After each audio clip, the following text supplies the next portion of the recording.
Good morning, and welcome back to Daily Dhamma, a letter to our children. Today is August 2nd, and our reading is Education Follies.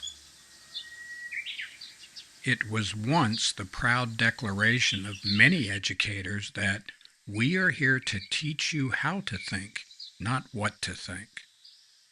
But far too many of our teachers and professors today are teaching their students what to think about everything, from global warming to the new trinity of race, class, and gender.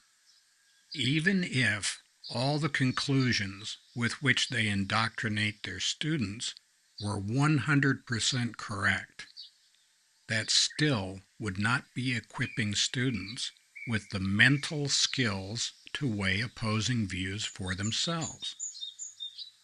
And that's Thomas Sowell from Dismantling America, and the essay is titled Artificial Stupidity.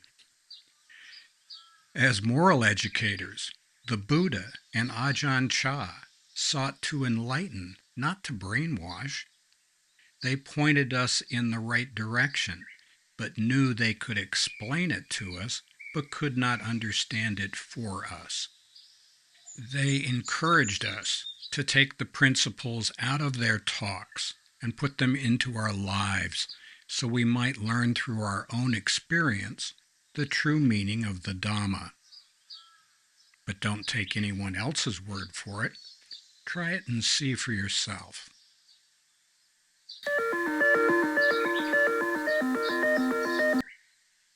Thomas Sowell is a national treasure, a World Heritage Site all by himself, and he writes in the same vein as C.S. Lewis and Edmund Burke, and we love him for this.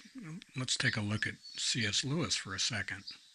This is from The Abolition of Man, and he's talking about education, and he says this: the difference between the old and the new education will be an important one. Where the old initiated, the new merely conditions.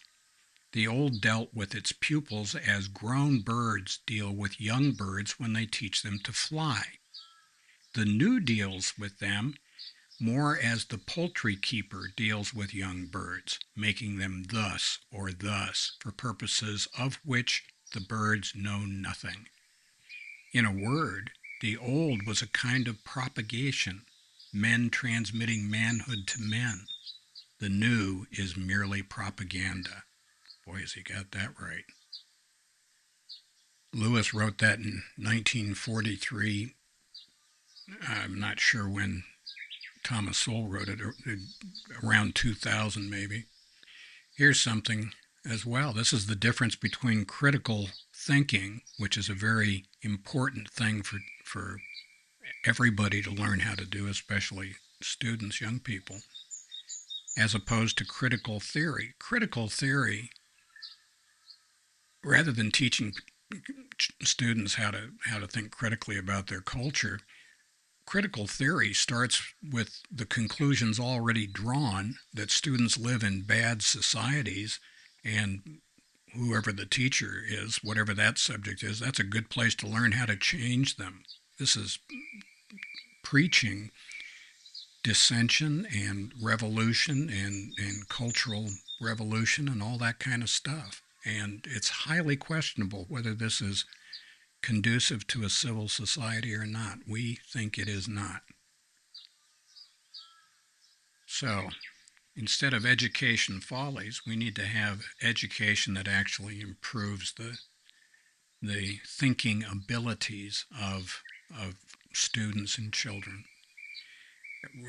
We titled this Education Follies. It harkens back to, people of a certain age will remember the 5 o'clock follies, which were the daily briefings at the MACV headquarters in Saigon in Vietnam back in the 60s. And the reporters at that time, because they were fed such a diet of nonsense, dubbed these the 5 o'clock Follies, and people would show up to listen to what the new spin on old stuff was going to be, and they were seldom burdened with the truth.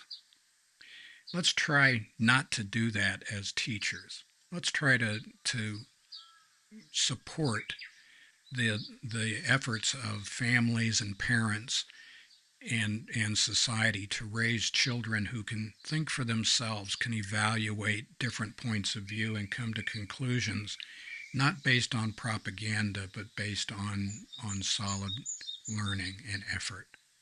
Please check the description box for the table of contents of the book, Daily Dhamma, A Letter to Our Children. That's available on Amazon. There are also the 10 playlists for this channel, and you can take a look at those. They might help you figure out what we're trying to do here. And happy trails to you until we meet again.